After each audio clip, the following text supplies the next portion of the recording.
I was saying that for this talk we will get a little bit more insight into why we get this unusual behavior in HBM, for instance, that Hua was describing earlier. And you see that there's lots of collaboration going on between these two gentlemen. So it's my pleasure to introduce Elton Santos here. He did his PhD in condensed matter theory in San Sebastián, Universidad del País Vasco. And then he's been essentially in all the good schools of science around the world. He's been Harvard, postdocing. He then moved to Stanford, it was, no? And SLAC on the other coast of the US. And finally, very recently, he was appointed as a lecturer at Queen's, so he's based in Belfast right now. His research interests lie in computational methods applied to materials, and I think more or less in the scope of energy and also functioning materials. There'll be some molecules also in the talk, I guess. Also some molecules, so I hope that you enjoy his talk. Thank you, Elton, for being here. Thank you. Thank you very much. Can you hear me? Yeah. All right, thank you very much, my friend. Very kind invitation also to meet the who last time we met was in Belfast, I think three years ago actually, when they came kindly to visit me there. I was still settling down on my group. So precisely today, I'm not taking too much of your time and then try to make most of all, let's say, research here very easygoing. Okay, so normally I show precisely. Can you see that? Can you turn here? Lights off. Just so it always gets. No, la de atrás. No sé cuál es. La última. Ahí, ahí. Yo no sé cuál es, pero It's too a little bit dark. Anyway, so you guys can see that. Or try to see that. Okay. So you are here on the north, right? The North Island, actually part of the UK at Queen's University. So normally trying to introduce like the beautiful seasides of Belfast, for instance, City Hall, and then also the Queen's University, that's essentially founded in 1800, is the oldest university in North Ireland. And then also, of course, everyone knows about the Titanic, right? So at some point sunk, and it was recorded like in James Cameron movie. And then that's one essentially is one of the top 5 world attractions. It was elected like a few years ago. So there's a museum, and the museum is essentially the replica of the boat itself in terms of size. So also North Ireland is also famous not only for the Titanic, of course, and also for other side view scenes. For instance, there is some sort of a trivia game. I'm going to do that now. People follow TV, right? And then if you take a look at this picture, it's going to remind you of some, I don't know, movies, series that you have seen. Any suggestion which could come from this spot here? The name is Dark Hairs. Any suggestion? You have seen this picture in some movie or series? Alejandro? Yes? Someone else? No? People you think that? Huh? Lord of the Rings? Yeah, close enough. No, keep going. Keep going. One more. We have the third with the good one. Very famous one. Game of Thrones? Yes. You got it. Yes, essentially Game of Thrones. So it's essentially the place that the King's Roads on the episodes, right, from on the seasons 2 and 6. But also, it showed up last year in a blockbuster movie. Which one gonna be? Okay, that's a little bit tough, I would say.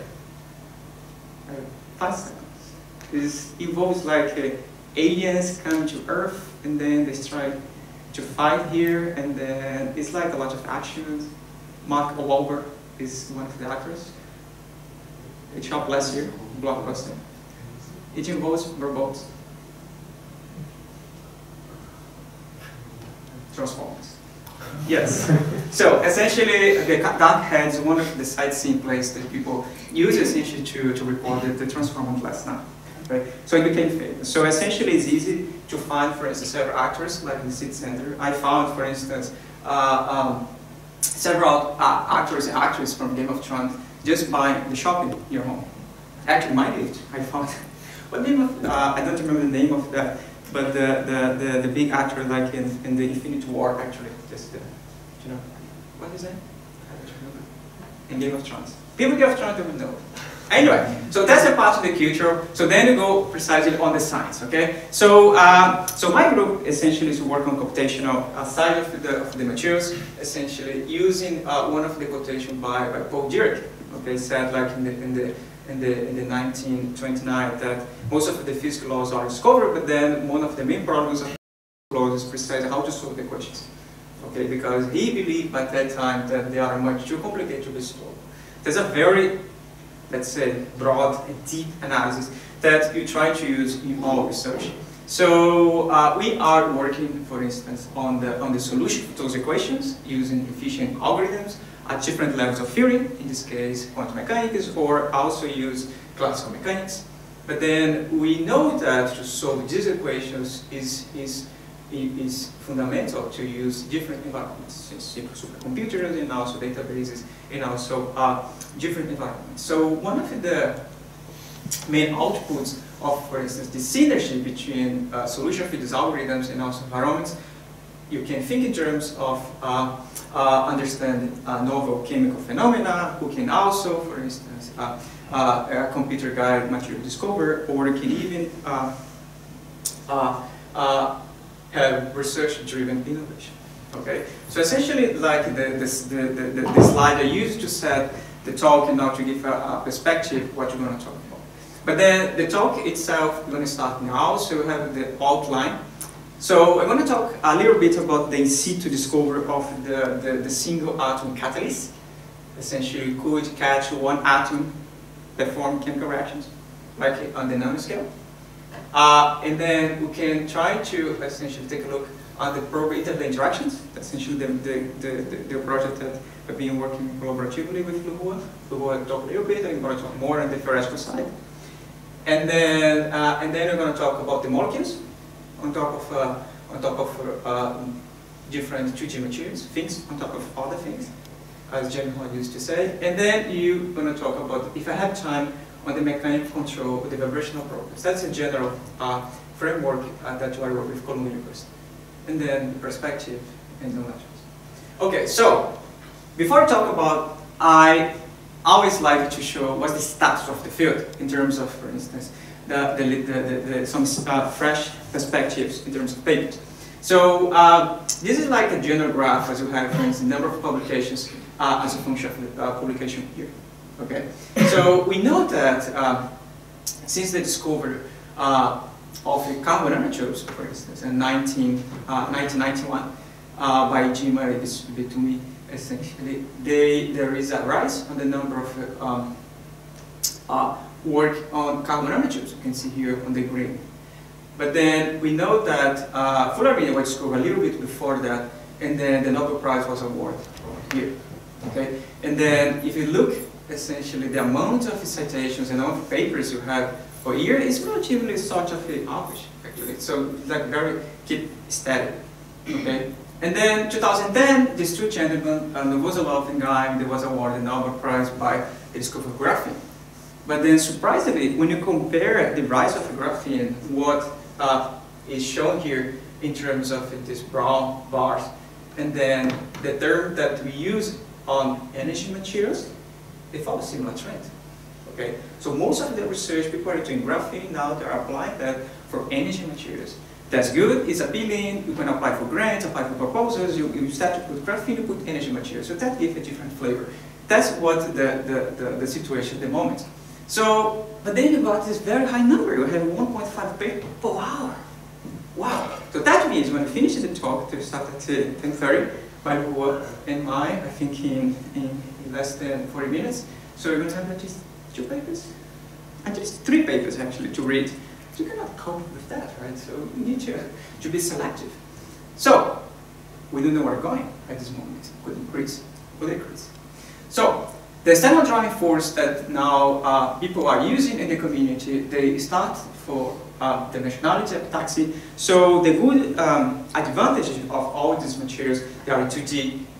You can control as wish, essentially, as will, the way that you combine those materials. So it's a strong flexibility in terms of device. You can create materials, they combine, for instance, magnetism with superconductivity or metallic. And then mechanical properties is also one of the driving forces that we have been using to control why atomic thin materials. They have just one atom thin, or they have 2, 3, or just a little bit more than that. And then we can also have electromagnetic control. In this case, is one of the targets is try to reduce the amount of power you need to generate, for instance, bits in a magnetic material, if you think in terms of that. And then you can also have the optical properties.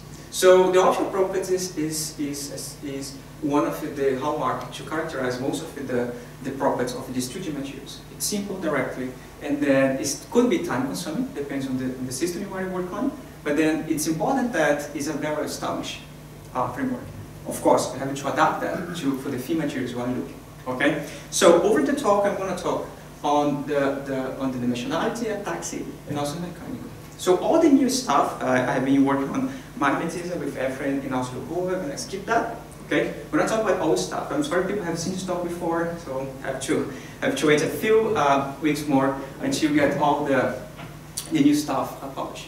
Okay. So when you start to work on 2D materials, and then people look on just boron nitride or graphene, but then later on they realize about the entire library you could have, for instance, from semiconductor materials, tungsten, silicon, moly disulfide, which is one of the very popular 2D materials, or we can even talk on the complex metallic compounds, tantalum sulfide, or other materials that show magnetic properties. Like chromium iodide tree that Efren percent isolate and could measure magnetic properties, or also superconductivity. Okay, so the main landscape of when you have a library of these materials is essentially how you combine them. Well, because there's no room for that, so precisely you don't know how to do it. Okay, so there's no theory, there's no simulation. The simulation in this sense can help. So that's what I do. So the first stop is on single atom catalysts. When we started to work on this subject 3 years ago, now 3 years ago, one of the main targets was, well, you are doing catalysis when I was in the US. And then one of the main ideas we have on the homogeneous catalysis that you know that molecules, they can perform HER or OER. So they can be, for instance, they can be high efficient. They have uniform active site, but they have the problem that at some point the pore stability cannot recover them after the process itself. On the other hand, if you use heterogeneous catalysis, so you can fix the stability and also the recovery process, but then you pay the price of low efficiency and also the variation in active sites. In the sense that we don't have just one active site, but we have several active sites, so we don't have control. Okay, so the single atom catalyst is a subject that goes and tries to link the best characteristics of this world with the best characteristics of this world. So most of the research that has been performed on this field is now on supported substrates. So for instance, we have measurable bulky material, there's the surface free energy, and then we're trying to minimize the metal size. So at the moment that you like to cut, right, reduce the geometrical, so think of bulk, nano, sub-nano, until you find the single atom. So then you realize that at the moment you use different substrates or different support, so you can reduce this free energy. That's the energy you pay to create this kind of catalyst. So when we started doing this project, and then you have been looking, well, so let's try to use a very lighter, different materials. In this case, you try graphene.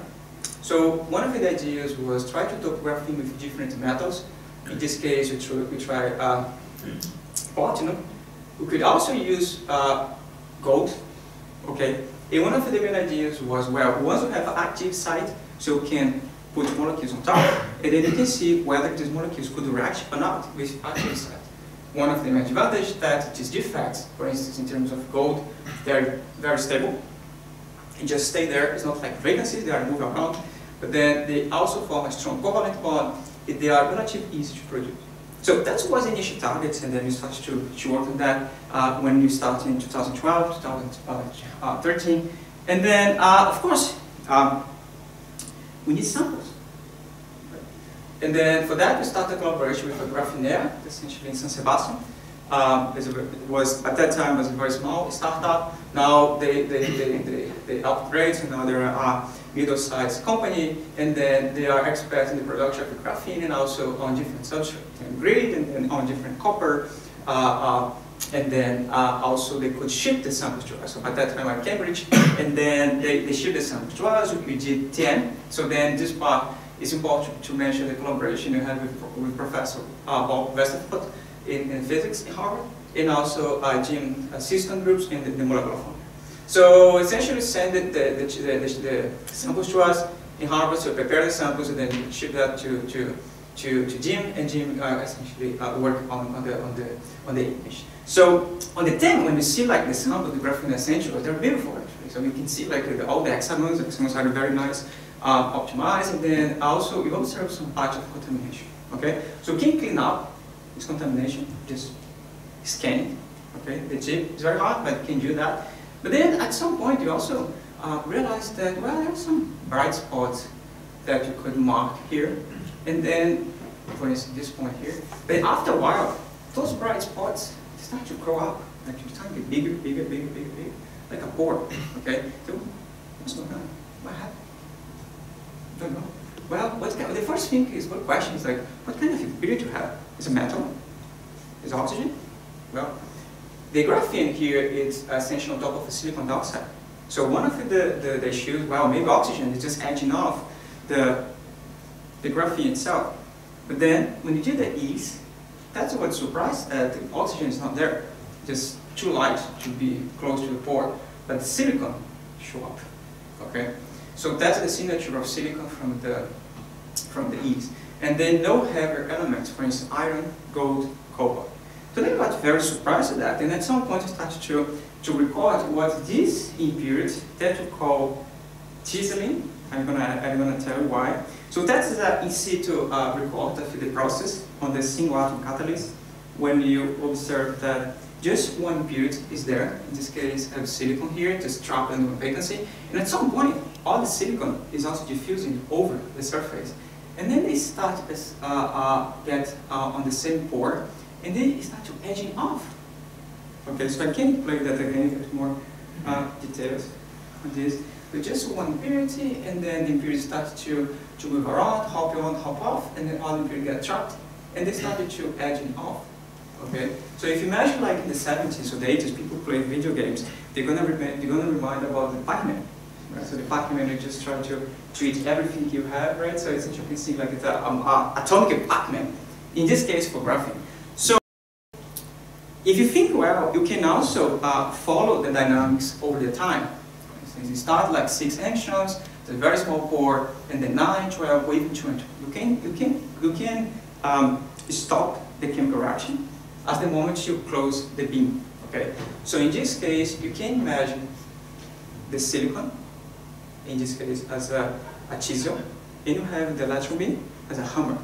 So in this case, it's just the electron beam is chiseling the pore. So you can see that silicon is not a catalyst atom, but could work if you have, for instance, external energy.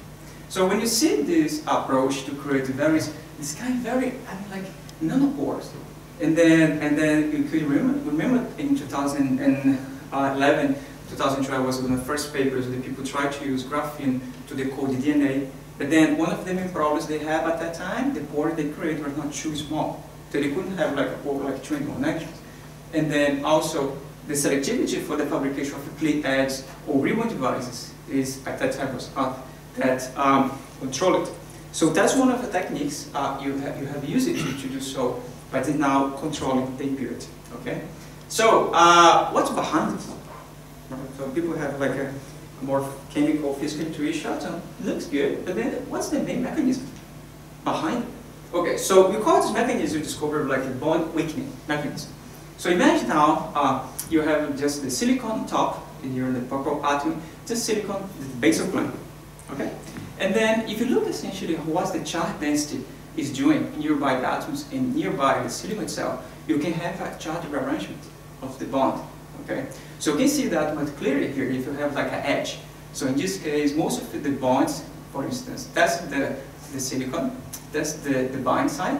But then if you look essentially the amount of charge nearby the nest or the nearest neighbor close to that is moving charge around. So if you compare the bonds, so that's the only table I'm going to show over the entire talk. Okay? So if you look like at the bind energy for a carbon atom on a pristine graphene at the base of plane, it's like 16 electron volts. It's pretty high. And then you put silicon on top, it's 14.1. There's a reduction, almost 2 electron volts. If you put more silicon, it's reduced even more. Okay? So, ribbons, 11.2, that's essentially the bind energy of this, for instance, this carbon to this carbon here.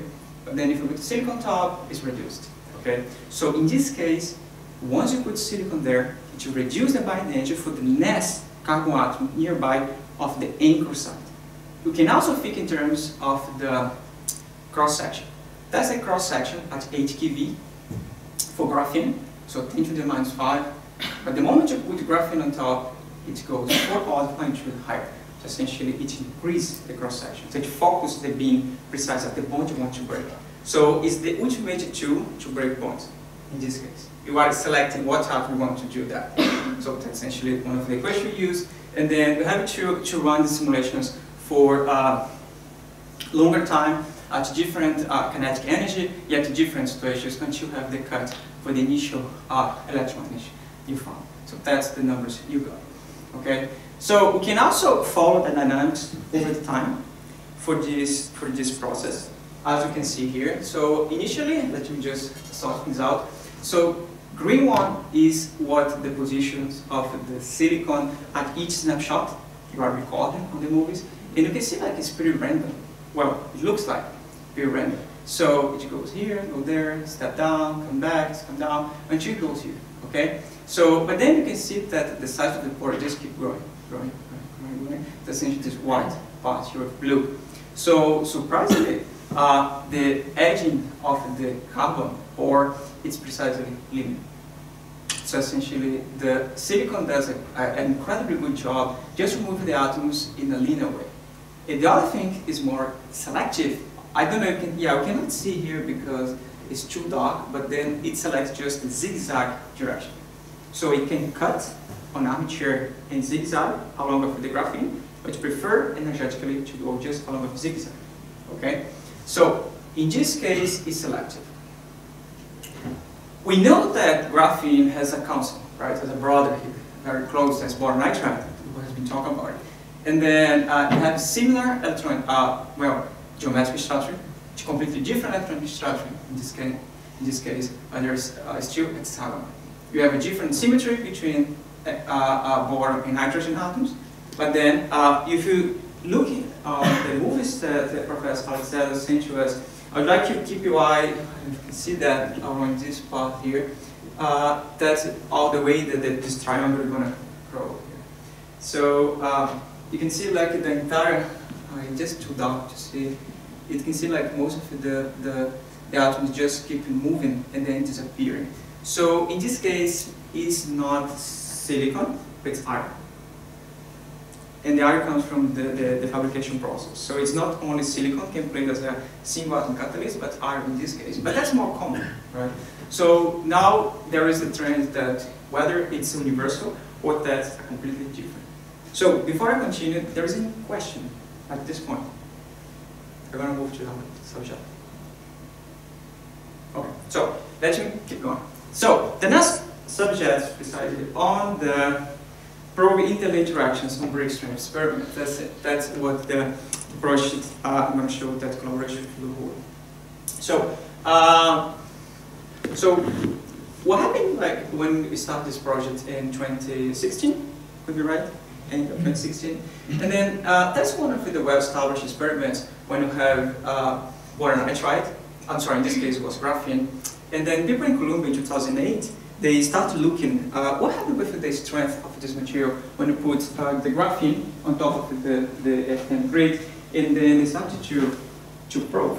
Right? So the graphene there, the membrane, start to probe the graphene on the FM. So then they can get a histograph, essentially the number of the samples they have done, and then it come out that graphene is the strongest material.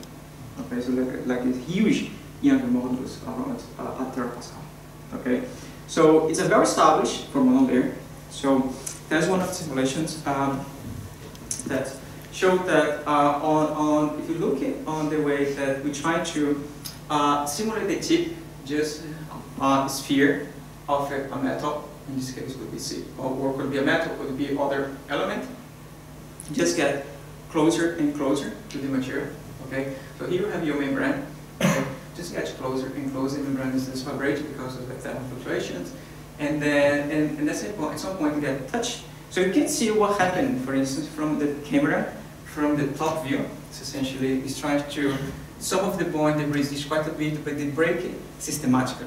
Right? So they don't break like all at the same time, but break one by one. Okay, so you can break 1, 2. They create a void here, and this void it just keeps growing.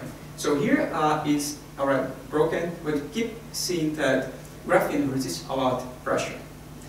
It's surprised that when I talked to Jimmy on the first time, he mentioned like the first half experiments they use a silicon dioxide tips in the FM, and all of them they broke, all of them, no exception.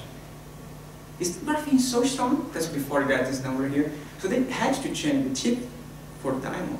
And then once you use diamond as very strong material, that when it started to could break the sample. Wow, so graphene is that strong.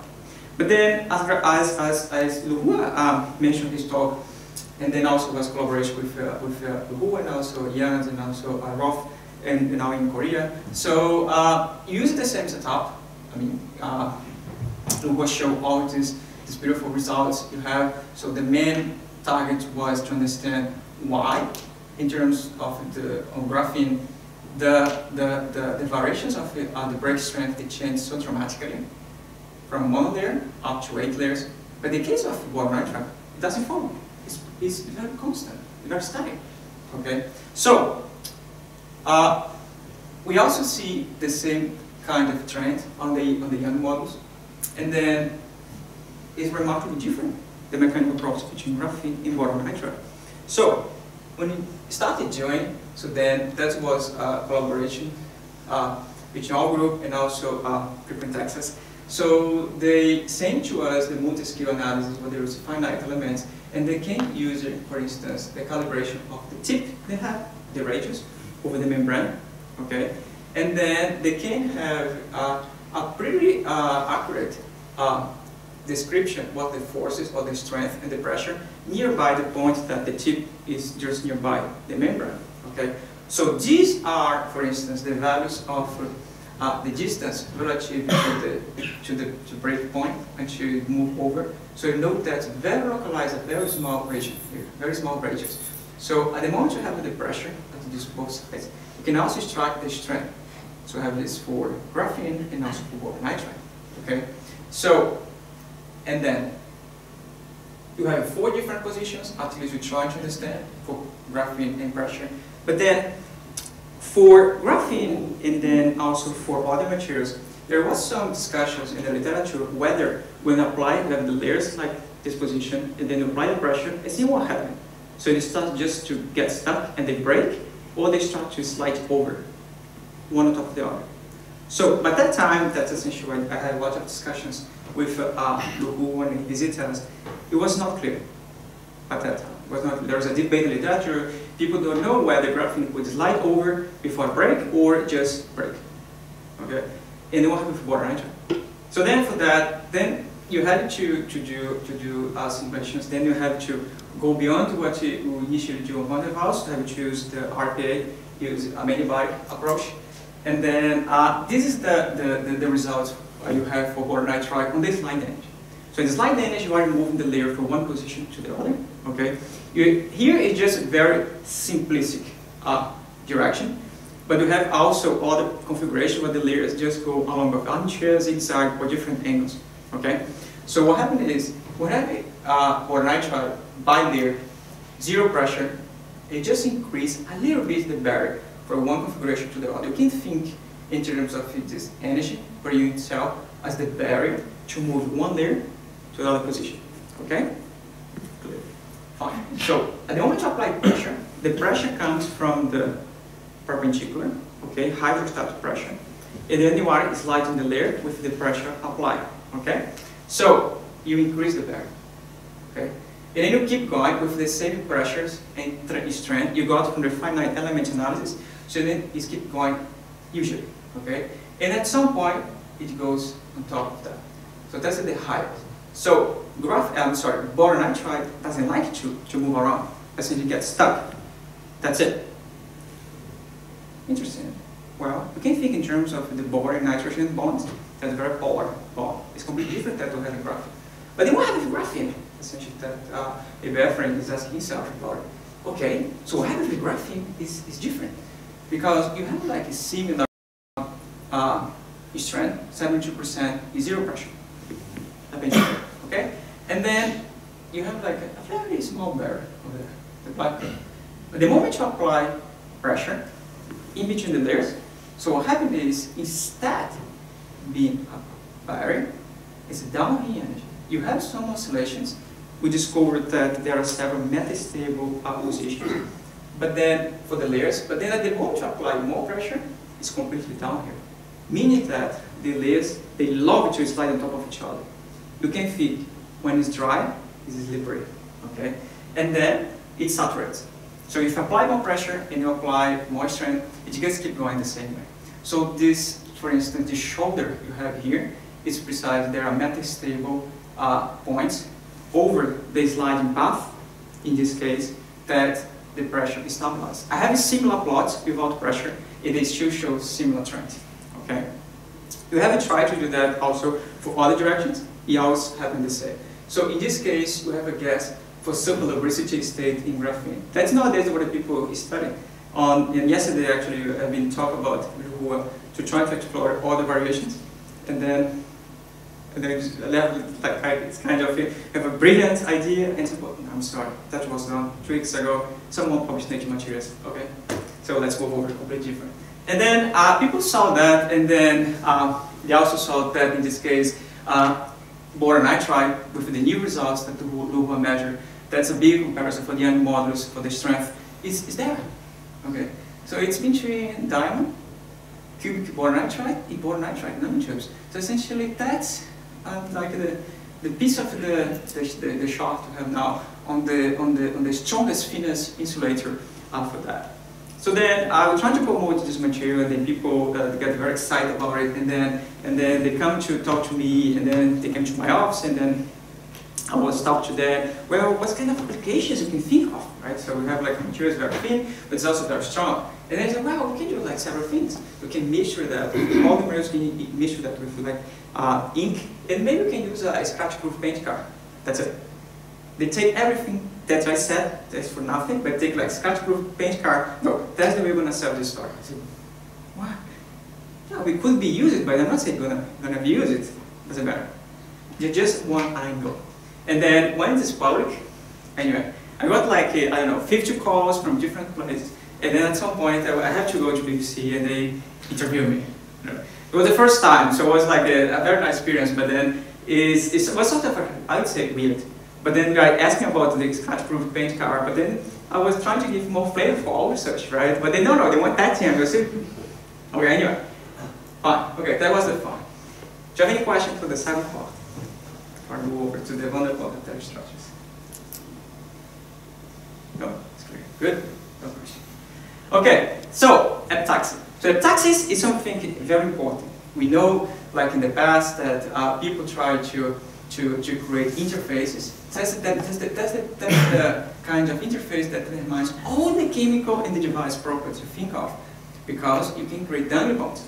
Okay, so you have one material, black one, you have other material, white one, and they create bonds. So several approaches were developed in the past to try to reduce the amount of strain at the interface, because we know this strain can propagate over the material itself. In terms of van der Waals gap, so you have a gap. You don't have bond. There's a space there. Right? And then you have, in principle, weak van der Waals force. Well, not really, as you can see. So use water nitride in this case, and then we try to look what kind of interactions you have between water nitride in molecules. For that, one of the targets was trying to find charge mobility and also intrinsic device property. So that we started collaboration with Professor King's group in Harvard, and then we have the water nitride from our collaborators in Japan, and then use that to grow the rubrine on top. Okay, so they have all the details that were included in the support for information in the manuscript, but then they can create this huge jump of crystal. Okay. So it's like centimeter. So some of the pieces are beautiful. Okay, and then the rubrine is a blue pigment. It's one of the highest mobility materials for organics. Okay, but then on top of substrates, was not clear whether rubrine are going to keep all this highest mobility they have.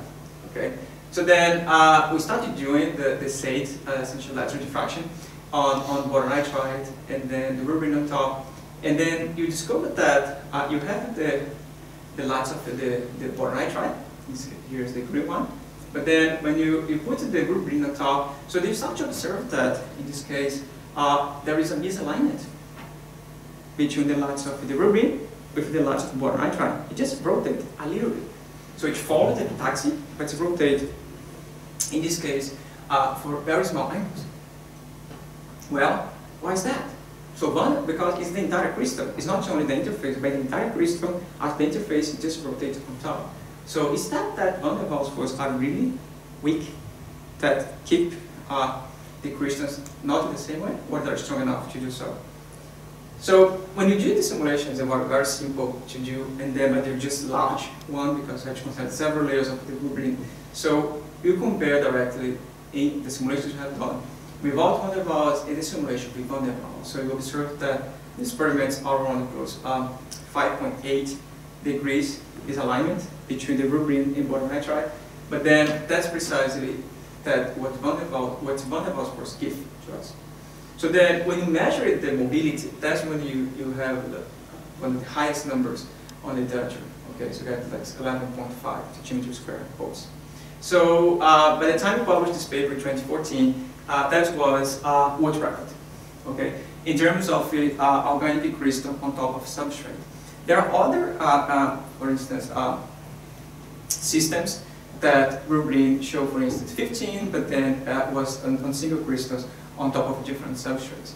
Okay, and then the suspended ones, they are much higher than that. Okay, so we have also, in this case, extended this research for other materials. For that, we use it like pentacene. So pentacene is also one of the very common organic molecules. And then we started to look into that, and now that was in collaboration with Professor Bao's group in Stanford and Kwon Kins, that now has a faculty in UNIST in Korea. So you have essentially your grid, you cover the grid with the graphene, and then have a membrane here. Okay, so the membrane is just localized at the hole. Okay, so everything else is just amorphous carbon. Okay, that's like a schematic. So if the graphene is playing a role on the growth of the pentacene, so you could see that if possible. In fact, we did. Okay. So outside of the hole, where you don't have graphene, this is a small island. Okay, this spot. Okay, but inside of the graphene or the hole, essentially very aligned. So you can even look at, for instance, how the pentacene is aligned relative to zigzag or armature. So then you have so that's outside. So that's you look away from the hole, there's a small eye. So all the organic crystal, they becomes like very small pots. You cannot do anything with this. Okay, so in terms of device. Okay. So then looking on there's the spots you have on the graphene on pentacene on top. So then we discovered that you could have the pentacene aligned no longer with zigzag direction with some small angle. We started to look to that And then discovered also that, for instance, 0 armature, 30 degrees zigzag. So the bulk phase is the normal phase for pentasene. It's well known. Okay? But then we also discovered that sharply at 70 degrees, there's the blue bar, we have a new phase, one new polymorph. In this case, is the strength phase. That means all the pentasene molecules, they just get strength, induced by the interface. Okay? So in this case, the van der Waals forces are not that weak. Okay? So if you try to look at the different spots of these materials, you can see you have several metastable minimum positions, but then at 70 degrees, that's when you have the sharp decay, that which corresponds to the strength phase of all the molecules relative to the substrate. Okay? So we can also orient that a different direction. For instance, 100 or 0 minus 10, you can also have like a different stability. So it's essentially more complementary. So once we have done for pentasene, and then imagine, well, maybe all the molecules could show similar behavior. So you extend this research for graphene and C60. Both carbon atoms, different symmetries, but all the other plan, but it's precisely the same recipe used before. So we observe a very homogeneous core of the C60 on top of the graphene, and then again outside from the grid, we have just the small ions. Okay, so you can even zoom in and see that all the molecules are well aligned. Okay, so that's essentially Professor Alberto Salel from mechanical applied physics. They come to play. It could help us to create some device and transistors. So in this case, you follow the same recipe you had before, but in this case, you have graphene zigzag directions and then the crystal phase for armature. So you have a concentration of samples between 0 and 30 degrees. It is very little on in between them. So trying to understand that initially during high throughput screening, you came out with 50 configurations, and then just 9 configurations are the most stable one. And then we observed that van der Waals is extremely important. So that comes to the play that if you put anything on top of graphene, van der Waals is going to play a big role. Okay, not only because of dipole-dipole interactions, but then the nature of the polarizability of the crystal. So in this case, you can reduce the amount of energy for different rotations of the molecules. So if you compare the histogram I showed before with the histograms from the literature, that now when you rotate the C6 relative to graphene, so you see like most of the crystals, all of them, they gain energy. So you reduce the energy relative between 1 degree or 2 up to 5 or 6 degrees, and then they come up. So you pay energy, it costs energy to stabilize the system, and then later on you reduce the energy. Okay, so essentially it follows these two main peaks you have in terms of the measurements by Waals group. So you can understand that in terms of the different rotation of the molecules, because these molecules they like to spin. So have some entropy associated, either rotate like in plane or as out of plane. Okay, that's what minimize most of the energy. So once you did the taxi study, and then you can create a C60 molecule that's in the same conductor, and then graphene that's the same metal. So then you have a Schottky barrier.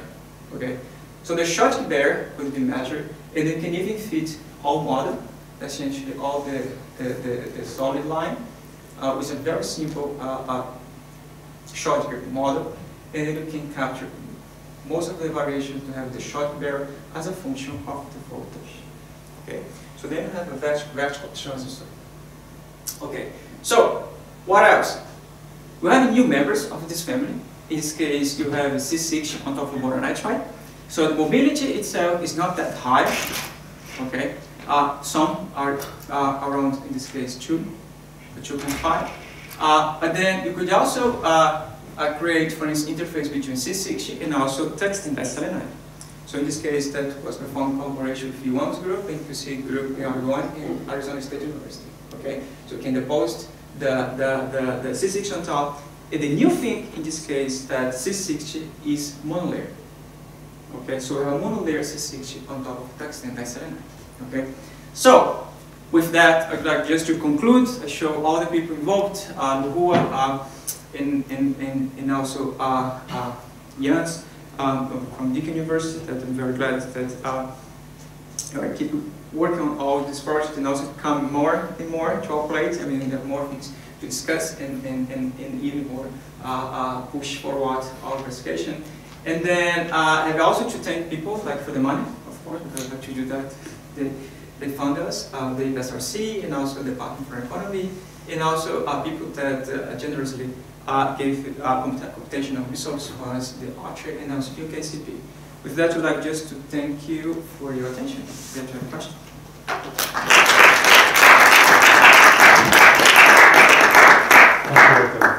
Any questions for Elton?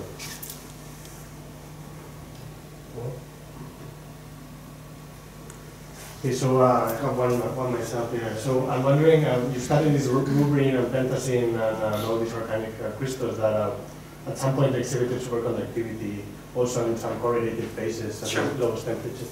Do you have any comments about that in this particular heterostructures that you grow? Okay, because I didn't show you, but then we tried that. Because once you create the interfaces with the C6 on top of your graphene, and then you try to do the conductivity measurements. Well, we need to have at least 3 electrons into the 6-6, I mean charge transfer, to start to have superconductivity. That's what we have, for instance, in alkalides, right? Was not clear. Was not clear. I mean, that was not conclusive. You had we did with the transport measurements. You can see that once you put C6 on top, you enhance the mobility of the graphene. You can see that. You can see clearly that the kind of interaction is good enough just to keep all the mobility in check.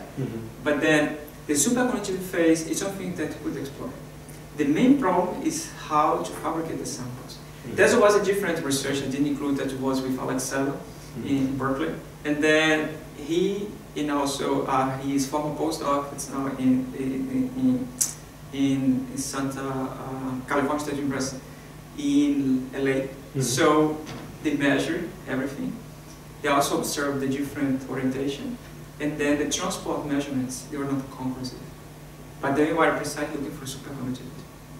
That's what molecules on top of the... Yeah, I'm afraid it's a little bit controversial nowadays. So not very many people have been able to use it. But there is one, essentially this target, there is one project now actually also with the Wang's group in Arizona State University. You could exfoliate metal diborates, like MgB2. MgB2 is a very classical superconductive material. So we use that initially for a different target. It was for polymer reinforcement. It works very nicely. But of course, the target was the limit to have thinnest superconductivity materials. It was not conclusive either. Yeah, we tried several times. So now they got new setup, so they are fabricating better samples. And then, but the point is they use liquid exfoliation with the metal diborates, and then they can exfoliate thin, but not the limit of 2 or 3 days. They have I don't know, 200 meters, 100 meters max. It degrades very fast. Actually, it doesn't make problems with these materials. It just you cannot see the conductivity. Actually, it just gets known. So I think the problem now is precise samples, and then how thin is the material itself. But the rubrine, for instance, you were growing on solid substrate as well, so that might be a better chance of... Rubrine was very stable. Actually, it could in room temperature. You can see the whole thing in a few hours just get growing. I saw the piece of crystal; they are very stable. For days actually. I mean, if you put in Earth atmosphere, it can be even weeks. But it gets oxide at some point. Also, the mobility does not degrade. They're 5 or 6. For organic, it's extremely high actually for organic, right? I mean, it's not like graphene. Yeah, but then for organic, it's quite okay though. Yes. Concerning the first part, by the way, very nice talk. All right. Thank you. So the first time you talked about the single atom catalyst with silicon. Sure. I'm wondering, from the theoretical point of view, did you predict the same behavior with transition metals? Okay, so that's research we never published. We have a lot of unpublished results, I can tell you. Yes, you have something moly disulfide For molybdenite sulfide, okay, if you apply, because the whole process is mediated by the electron beam. Okay, if you cut the electron beam, you don't have process. You don't have the chiseling, right? What we did was we tried. Okay, in terms of graphene, even if you use 60 kV isolated voltage, you can observe the chiseling. You have problems to see the layer because it's low voltage, but if you increase more, you can accelerate that. In terms of molybdenite sulfide, you have to increase high voltage. Okay, molybdenite sulfide is tricky because the silicon, it breaks the bond, but starts to get trapped. But then the electron come, right? And they remove the silicon. It takes longer actually. The process itself is long. It's not like seconds you see, but like I don't know, tenths of seconds now. So you need to wait longer, but it happens. Okay.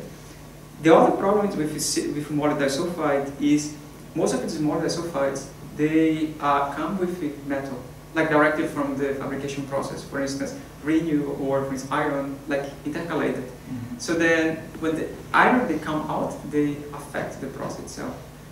So yeah, we never know essentially how to control that.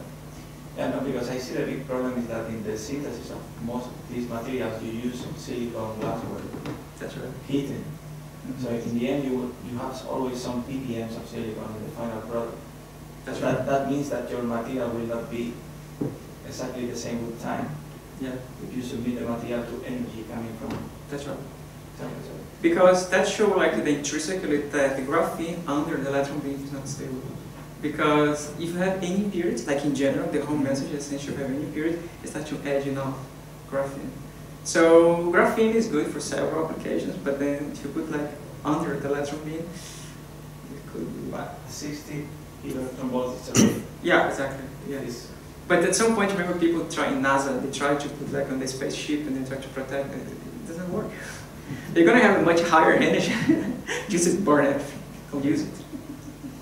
Yeah, that's another question. Yeah, concerning the very last part. I like this C60 surfaces. So I'm wondering what is the role of PP stacking between the C60 molecules compared to the role of the van der Waals interaction with the You mean like the competition? Yeah. Okay, that's the good part. On the last part, I have like, on the last work we did for this collaboration was like the C60 on top of tungsten diselenide. It was C60 on top of boron nitride, and I have C60 on top of graphene.